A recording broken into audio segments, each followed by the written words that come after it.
Mette! Hi, Roseanne. Ooh, I'm great, thank you. I am so excited that we're having this conversation. We're going to jump right in, my darling woman, because I know you are busy and I can't wait to hear your recitation of this story. So we'll start there. So why don't you start off by sharing with the women listening how you found yourself on this journey? Okay, well, 5 years ago, I met my husband. We actually been in kindergarten together, and then had a couple of years in high school, and then our ways been separate after that. And so we haven't been in touch for 16 years. And then all of a sudden he commented on something I posted on Facebook, and we started chatting, and one thing led to another. And yeah, after 3 months, I moved. So yeah, that was pretty quick. But it was like, I was madly in love with him. So it was only the right thing to do. Wow. So I moved across the country. I was living in Copenhagen and he was living up north. And another 3-4 months went by, and we were like, okay, we want to start a family. We want to get married.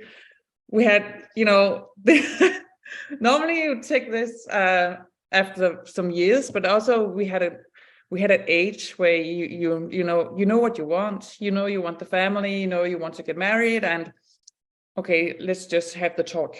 And okay, so I dropped every protection that we used, and we were like, okay, this is gonna happen. Like, of course. And my husband also has a son from earlier, so we were like, okay, yeah, this will be fine. Like, just drop the pills and everything will work out. Obviously it didn't. And after, in Denmark, we have this, we pay taxes to the welfare system, so we can actually get help with, if you have problems trying to conceive, you can get help from the system. And they give you like these 3 tries with the egg retrieval and everything. So the only thing is that if you're under the age of 35, you have to been trying yourself for a year, and if you're older than that, half a year. So we went to the doctor, and like, nothing is happening, and half a year went by and nothing happened. And she was like, okay, well, let's try to take some tests. Let's see how you're doing. And we went through the blood test, of course, from my husband as well. And they couldn't find anything wrong with us. So we got straight to their, what's it called? I lost the word. Where you not the IVF, but the before, where you just take the sperm and IUI. yeah. Thank you. And we tried that 3 times, nothing happened, and then we went to the IVF, and I got pregnant in the first round, but lost it in week 7, and it was during Corona, and there was a lot of waiting.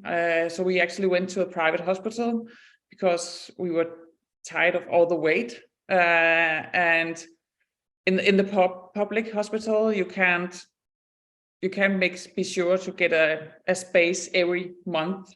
So sometimes you wait maybe 3 months, and it was really stressful. So we bought some 3 trials in the private clinic, and they changed the procedure, and we were like full of new hope. So like, okay, now it's going to happen for sure. This is the way. And the first one, I got pregnant, miscarriage again in week 7. And then we were like, okay, what's going on? And then we had a lot of tests after, negative tests. Like my body was just like, I feel like my body was shutting down. Like, not now. This is not. I'm full of all the hormones and everything. All the pressure you're putting on me. And I was like, I was in a really stressful period of time there, and I was like, what do I do? Where do I go with all of these thoughts and everything that's filling up in my head? And what were some of the thoughts? That what's wrong with me? That was really the big one. Why is this not working? I had a thought that, okay, if we go to IVF, then it will happen. I will get the baby, everything will succeed. And then it didn't. We had 7 egg retrievals, and I was just sort of losing hope. Like, am I ever going to be a mom? And I was really turning it inside, really being frustrated on myself, on my body, and really had a hard time. And then I started listening to your podcast. Yeah. I think you popped up on Instagram or something, and then I was like, what's that? And it was just what I needed at that time. It was just like meant to be that I saw this on Instagram from you, because I was just really in this dark place, and it was exactly what I needed. Someone who was all the success stories from the women to just keep me in the loop, and okay, there's still hope. And then I had this feeling that I needed to contact you. I wanted more. It was like I needed help. Yeah. In my mindset, because it was way off, and I couldn't find my own way back, and so I needed help. And then I contacted. What made you want to do that though, Mette? Because you could have easily said, like before, oh, I'm going to do IVF and this is going to fix me. I'm going to be just fine. Like, what made you look and say, you know what? My mind has something to do with this. I need to do something about these thoughts and the suffering that I'm creating for myself. Yeah, it was, I think it was some different things. It was both my body telling me that this is not the way to do it. It was like my body telling my mind that you are actually doing harmful things to me, to your body, and this needs to be a safe place where a baby can grow, and where there's protection and love and all of this. And I just had a feeling that my body was telling me this is not the way. So that was my body and my soul. Wow. Instead of my head leading the way. Isn't that crazy, Mette? I mean, like, I hear this so often from women that, it's especially women like you, smart, driven, logical, this kind of thing is not something you would typically consider, but you did. Yeah. So tell us what happened next, because I actually remember the conversation that we had. I will, for some reason, I have this freaky ability to remember the first conversation I have with every woman. But tell me what that was like for you, because this is very American. Mm-hmm. It is. Yeah. And it was what I needed, because in Denmark, we are more like conservative and maybe holding back and not as outgoing. We can be when when you know us really, really well. Uh-huh. But I needed like the no bullshit. I needed someone who tell me, you can do this, really to not try to pack it up in like statistics, and I needed someone to believe in me and helping me believe in myself. Mm. Yeah. So that's awesome. So you get into the program. What were some of the things that you started noticing about you? I got more relaxed, was really the first thing. And actually the community with all the other women, it was really helpful to have this feeling of, okay, I'm not alone in this, and my thoughts are not crazy. and everything I'm doing is not crazy. It's like a lot of other women are in the same place and have the same thoughts and the same, everything. So it really helped me with not feeling alone in the progress and not feeling weird. Yeah. Mm. Yeah. Well, and so what were some of the things that you saw beginning to change for you? Because I got to see it as an observer, and I'm curious to see what you think the changes were. First of all, believing in myself was really that was the thing that I really lost my self-esteem through the progress, and also the belief in my body, the ability that my body could do this. And that was a huge change for me. It was really believing in that this is going to happen, believing in that I'm actually going to be a mom, and believing in my body, and that, actually building up the trust to my body again, that I can do this. Yeah. And it's so different when you're surrounded by other really smart women trying to do the same thing, because you could have easily said, Mette, I'll just listen to this podcast. I'll read this crazy lady's book, but it's different, isn't it? Yeah, it is. It really goes under your skin. Like it's not just, I feel like I'm more connected to the progress and more into it because of that, the weeks we had together, and I felt really that you listened, like you really, I felt like you got me, you understood where I was coming from, and also you was so good to ask me the right questions so I couldn't hide. That's right. There's no hiding in this program, Mette. No way.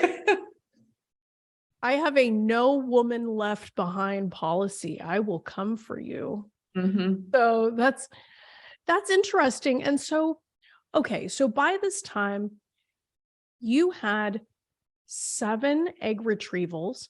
Mm-hmm. You had a couple miscarriages at 7 weeks. Yeah. And so what happened next for you? So you're doing this program, and then what were the next steps that you were taking?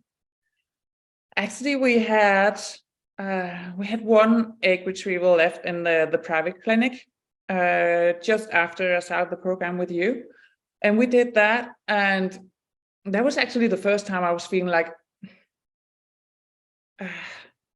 I'm not sure they're doing it, the right way. How dare you, Mette? Yeah. Question the experts. Yeah, and that was really a big change. It was really, I've been through like these really long IVFs where you had to, like these 2 months where you have to be on hormones to keep your eggs down, and then you have to boost them afterwards. And it was really, really tough for my body. And when we finished at the private clinic, we got back to the first clinic. And then I said to them, listen up, I've been trying this so many times. It's so hard for my body. I just want to do the more, was it not safe, but I want to do the less IVF, not with all the hormones, but just the milder one. Yes. Because we haven't tried that enough. You only tried it once. So I want to try that. And then, because that feels better for me. And they were like, oh, but are you sure? Because maybe there won't be any eggs, and maybe there won't be only be a few eggs. I'm like, I'm sure this is what we're going to do. And they were like, okay, we'll try it. And I never had more eggs than this one time. It was like, normally I had like 5, 6 eggs. This time I had 12. Whoa. So it wasn't just a couple of more, it was 12. We were like, are you kidding me? Well, I mean, think about this, Mette. Like, think about what you were saying. You're noticing these changes in yourself. Mm-hmm. You're becoming more relaxed. You're actually becoming more bold and clear about what you want. So when you go back to that other clinic, you tell them what you want, even though they doubt it. You look at the result you created. Yeah. And it was, and we had the first try there, and the egg didn't. I had a negative pregnancy test, and they filmed at that time. They were like, okay, maybe it's your immune system, so we want to try to give you something for that. And then and also a lot of progesterone, because maybe it's to hold the egg, to make sure it's staying there. So they filled me with hormones, and I was like, no. and it didn't work. Then we had the last egg that was actually good out of the 12. And I was like, we're going to do this all natural, like a natural cycles, and no hormones, nothing. And they were like, okay, let's try it. Well, yeah, but they were also, are you sure it's your last egg? And are you sure you want to do that? Yes, I need to do that. And now I'm pregnant. Wow.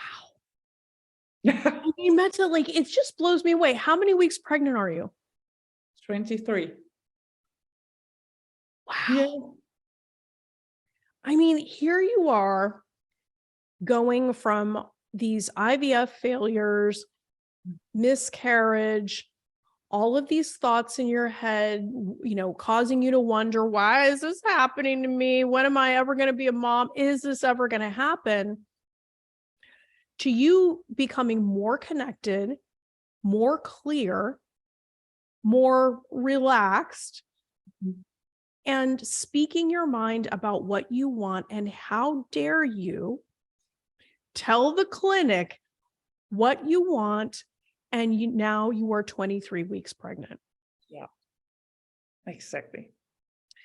And, and that's insane to me, Mette, because you did this fairly quickly after the program. Mm-hmm. Yeah. Because I remember you messaged me and I'm like, what? Yeah, I did. I had some time, like after the last trial we had at the private clinic, and then before we went back to the first clinic, I had some time off. Like me and my husband, we went to Italy, like, drinking, eating, doing all of this, not thinking about baby. I just needed time off. And we did that for 3 months, and it was amazing. Well, think about that, Mette. Like, I mean, you could, because so many women fall into the crazy, and the idea of taking 3 months off to go to Italy and drink and enjoy your fucking life, people freak out about that. They, like, you are demonstrating that you really made a shift in the way you were thinking, and you weren't living in lack and scarcity. Yeah, exactly. Yeah, there was the huge change, like not living in fear and negativity, and it's actually living my life. So yeah, it was I had a feeling that I was just surviving, not living. You know, and that's really such a powerful point that you're making, because a lot of women get into this idea that in order to be successful on this journey, you have to suffer. Yeah. You're living proof of the exact opposite. Mm-hmm. Yeah, it was when I actually stopped the suffering, the change happened. And it's not possible overnight, of course. It's Well, you really did the hard work. Yeah. I mean, you did the work, Mette. I mean, like, you came to the coaching calls ready to learn. Like, you weren't, I remember our first conversation, you were not dicking around. When I said, is it a hell yes or hell no? You went for it because you were serious and you knew that things had to be different. Yeah. And it wasn't just that things had to be different, it was that you had to be different. Mm-hmm. Yeah, I knew that something inside of me had to change to make the change that I was wanting, you know. And if I wanted to also, like, as like, if a baby needs to come down to me and live here, I need to create, like, the environment, the space, everything, so it's attractive. Yeah. You know, I was so stressful and so being so hard on myself that it wasn't like my entire body was not ready for a baby. You know, and it's so stunning to me, you know, one of the biggest changes that you were describing, and I saw it in you, was, you know, here's the clinic, and look, they're well-intentioned, they're kind people, they know what they know, but you know what you know. Yeah. And when you told them what you wanted, their approach was, are you sure? You know, so they're coming from a place of lack and scarcity and fear, but you were strong enough to stand up and say, yes, I am sure about what I want. Yeah. Yeah, and that's such a powerful thing, to actually feel that this is what I want and then go for it. I mean, it, you know, it sounds so simple. Yeah, it does. It's not. It sounds so freaking simple. It does. But you have to, you know, have yourself with everything inside of you, you know, all your cells, your soul, your everything has to be in line. You know, it has to be with you in this, because then or else it would be like a decision from your head. Right. Yeah, I'm sure you remember me saying neck down, like neck down. It's because from your neck up is where fear lives. Neck down is where your baby's going to live. Yeah. Wow. So what would you, I mean, from where you are today, because I would venture to guess that you're still using these tools throughout your pregnancy. Because for some reason, when you're pregnant, everyone wants to tell you their crazy story about pregnancy or all this nutty stuff. Have you been using it? Yeah, a lot. Well, especially in the early weeks of pregnancy, because it wasn't so much that you had trouble getting pregnant per se. For you, it was staying pregnant. Yeah, and so also when I had the positive pregnancy test, then the first thing was fear, and I was like, no way, I'm not going that way. And And this time when it actually stayed, we only took a blood test. We took no pregnancy test at home. We took one blood test, and then only one blood test, not like a blood test every third day or to see how I was totally leaning in to my body and had this trust that, okay, this is it. My body knows what to do. I'm trusting the progress. Mette, did you have a brain transplant? I mean, No, it was crazy. because look, you had 2 miscarriages prior, and at week 7, you could have gone into a really dark place. Yeah. I was really listening to all of the sessions I had with you, reading your book, doing all of this, really leaning me into doing all these good things for myself. Like what makes me happy beside that I want a baby, but doing good things like seeing my girlfriends, going to a spa, really taking care of me. And it helped me in the progress. This is incredible, Mette, because, you are demonstrating that, in fact, you can have it all. Mm-hmm. Yeah. You can have your beautiful Danish love story. You can find success on this journey. You can still have a life. You can have all of this incredible, work that you do. I mean, like, I'm going to check you for a pulse. You're actually alive, and it worked. It did. How does it feel to have, how does it really feel? If you could describe it just for you, how does it feel to have done this for yourself? Because at some level, that's exactly what you did. You had to decide that your dream was important enough that you weren't going to give up. How does that feel? Like the biggest love for myself I could ever imagine. It was really taking care of myself, but in a way I never imagined would be possible. It was really, full of love for myself. It's incredible, Mette, because you never made any excuses. Mm-hmm. That was one of the coolest things I remember about you. Like, it was just, you were not sorry for wanting what you wanted. No. And you made no excuses. So what would you, if there's a few things that you would share with the women listening, like if you would give them a couple pieces of advice, because you started listening to this podcast, so you remember what it was like to sit and listen to these other women. So now this is your chance. Can you believe we're having this conversation? No, actually I can't. It's crazy to be here. It's amazing. So you were a listener and now you're a guest. Yeah. So what are some things that you would want women all over the world to keep in mind as they live their journey? Trust yourself. Follow your heart and your soul. And never give up. Really.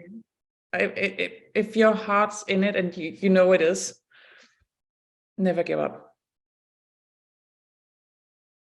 That's so, it's so simple, but it's also so profound. And just think about the way that you're going to be a mother to this child. Think about the way you're going to parent this child, knowing what you know now. Yeah. Yeah. And that's actually a thing I've been thinking about a lot these past few weeks, is being on this journey, even though it's been so tough. I wouldn't, but it has given me so much that I wouldn't have explored all of this about myself and be the woman I am today if I haven't been in this, if I haven't been through this progress with you and with myself. What would be an entire other place, and I'm thinking also like it's exactly how I'm going to give that to my baby. That is so beautiful, Mette. Well, I am so honored and excited. I'm honored to have been by your side, and I'm excited for you and the life that you're creating. And I'm just so grateful that you jumped on with us today. So thank you. Oh, thank you. Oh, thank you so much, Roseanne, for everything. I can't thank you enough for all the things that you listen to and you coaching me in and all the cheering. I love it. I love it. Well, because I lived it too, Mette. Like it's so important, and one of the most powerful ways that we learn is through other people's story. Yeah. And being able to see that we can do it too. So I'm so grateful for your generosity. And I cannot wait to see your baby pictures. Yay! So, me neither. I know. We'll go and enjoy the rest of your day, my love. I mean, the greatest thing, that I get out of this is seeing you and all the other ladies so freaking happy, and because you deserve it. So thank you so much, Mette. Thank you so much, Roseanne. Love this episode of the Fearlessly Fertile podcast? Subscribe now and leave an awesome review. Remember, the desire in your heart to be a mom is there because it was meant for you. When it comes to your dreams, keep saying hell yes.